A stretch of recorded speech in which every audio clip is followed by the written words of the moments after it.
What's up, guys? Welcome back to Newswave. So tomorrow, September starts, and we still don't know the pricing or release date for next generation consoles with the PlayStation 5 and the Xbox Series X, but it looks like Sony is starting to make some moves. There are some rumored dates being put out there for when they could reveal more about the system and even some more games. We'll go over that and some moves that even Sony themselves are now making with advertising and even videos that they are uploading. They're unlisted currently. Go over all of that. Also, Astral Chain, to me, is one of the best IPs that have come out so far in the Switch's life, and it looks like there's a lot of teasing and hints towards a sequel that could be coming up, which is exciting stuff. We'll talk a bit about that. Oh yeah, and that Marvel Avengers game appears to be turning into the game we were concerned that it would turn into. As always, guys, if you enjoy these videos, make sure you hit the like button, helps out a ton. And if you're brand new here, hit the red subscribe button down below. We're working to hit 500,000 subscribers by the end of this year. And we're going to start today with Madden 21. Now, I've talked about Madden here and there, but to be honest,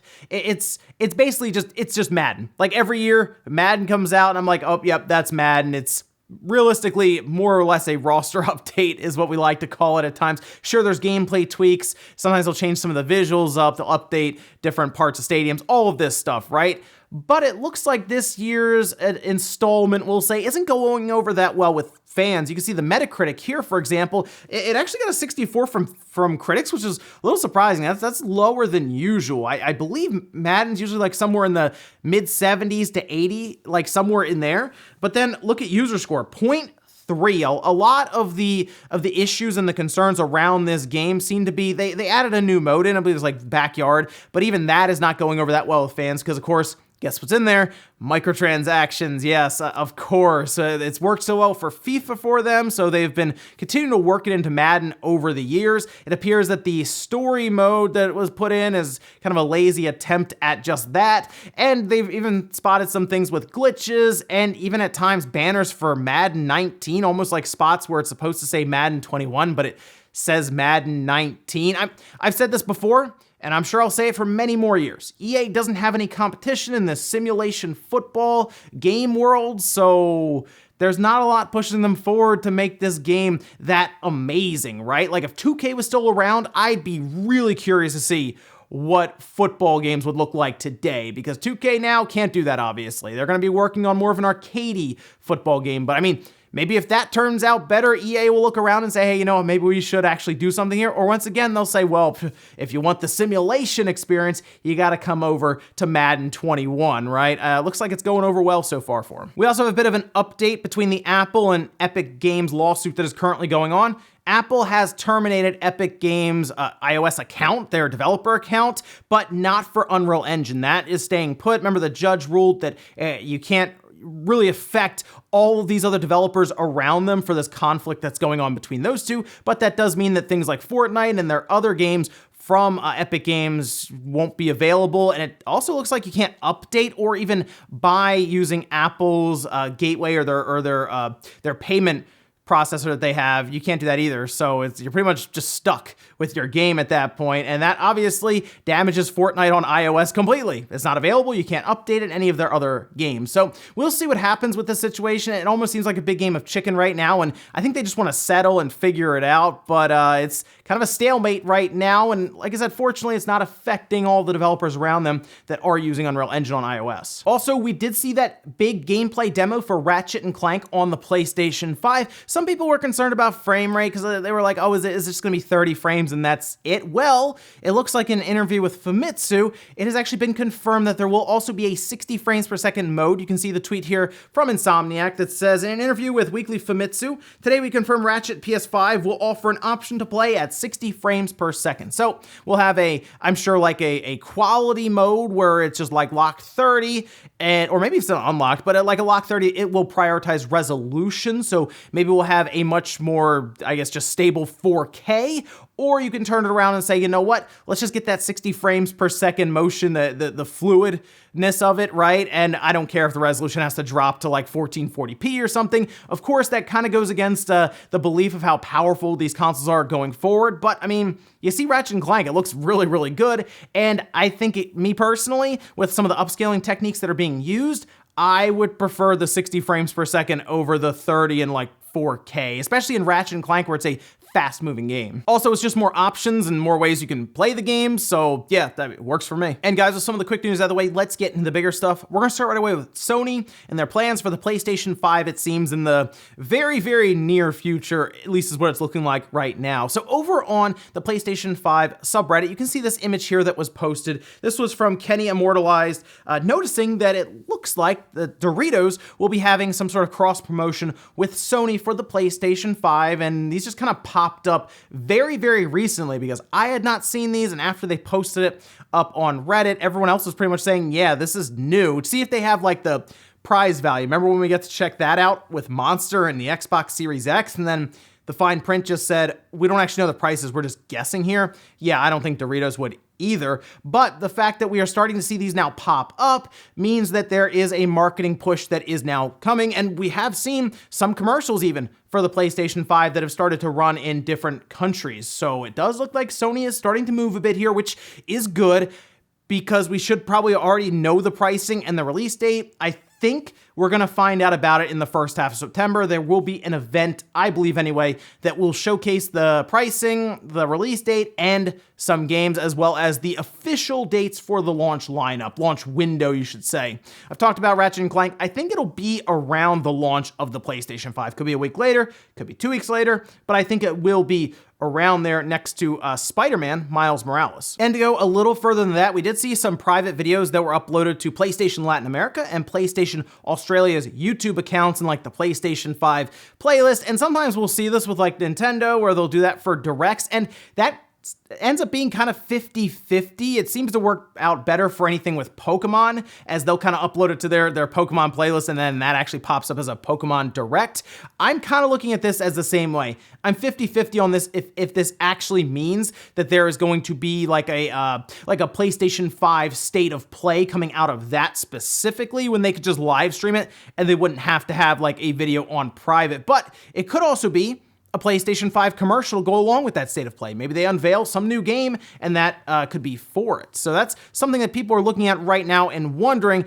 And there are also currently rumors for a September 9th state of play that has all kinds of stuff, the big blowout for release date, pricing, some new games, release dates. But I want to warn you on that one because from what I can tell after looking around everywhere, originally people were thinking it had originated on Twitter. It seems to be coming from 4chan as an anonymous quote unquote leak. So I'm not 100% on that one, all right? In fact, I would be shocked if it was September 9th. It could, to be honest, be this week even. That's very possible, but it's not impossible for it to be September 9th or that second week of September. I just think first half of September, I'll say, I think there will be something from Sony that goes over all of this. Originally, I thought we would have it as a press release for pricing and release date, but it sounds like there's more from Sony when it comes to their release window, we'll say, and launch window, okay? So look forward to that. It sounds like there's gonna be some more cool stuff from Sony coming up here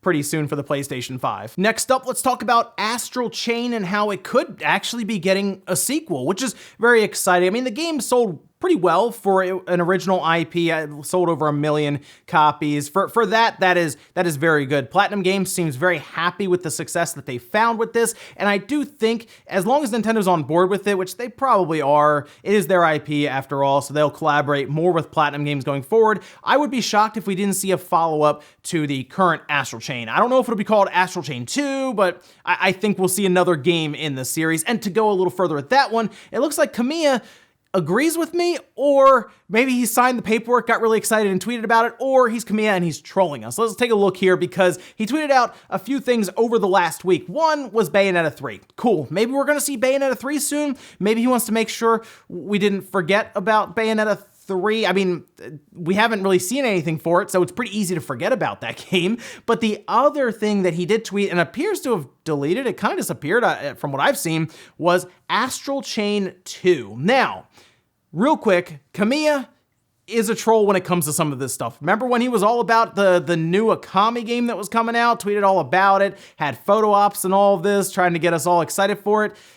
Have you seen anything for it? Have we had a ratings leak or anything? No. Now, something could still happen with it, but I think he just likes to play around on Twitter, and of course, he'll block people and all of this as well. So it's not out of the realm of possibility.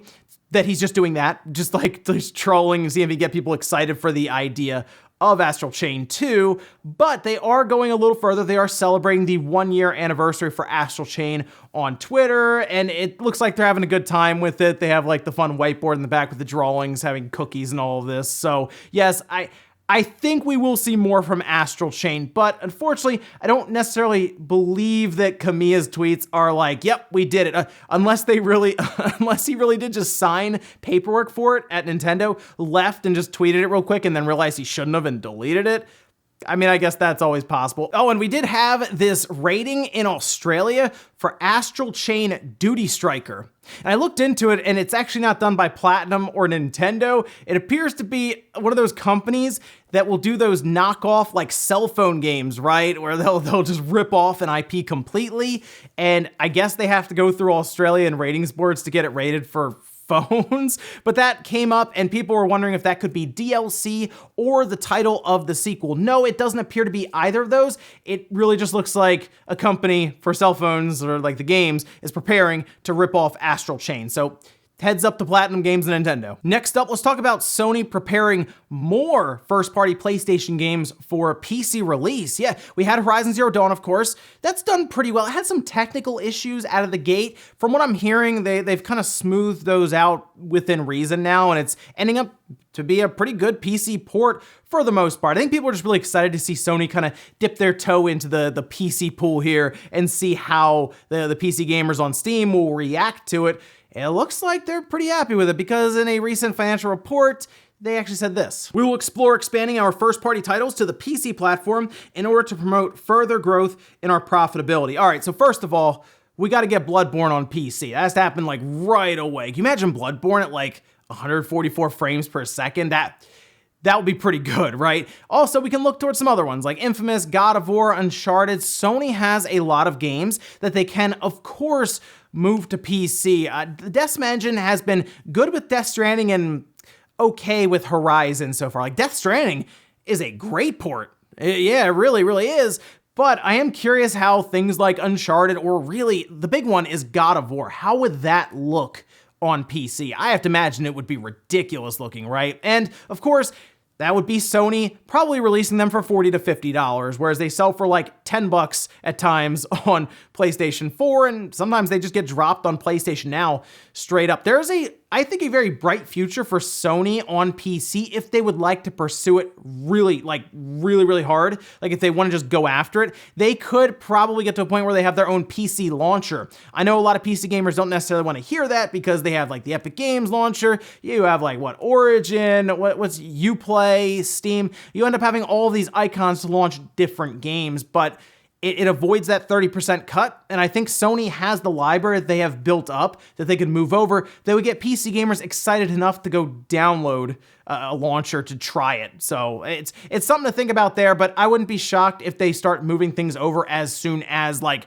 early next year. And I'm really crossing my fingers right now, hoping that Bloodborne is the next one up. And in our last bit of news, let's talk about the Marvel's Avengers game. It's turned into a game that we were very concerned it would turn into when we heard it was going to be a live service. We think of live services, we think of microtransactions and grinding and all kinds of ways to get you to spend money to skip the game. It's a weird concept, isn't it? They sell you a game and then they sell you a way to skip the game. It's very strange. But I want to just read this part to you from Eurogamer summarized it pretty well because Square had to release like this massive this whole write-up just to explain how they are going to monetize characters further with a battle pass system. Check this out. The Premium Hero Challenge Card rewards have already been unlocked for the 6 starting heroes, something Square Enix says prevents content gating and guarantee that you and your friends can experience these exciting additions together. However, to unlock all rewards for any new heroes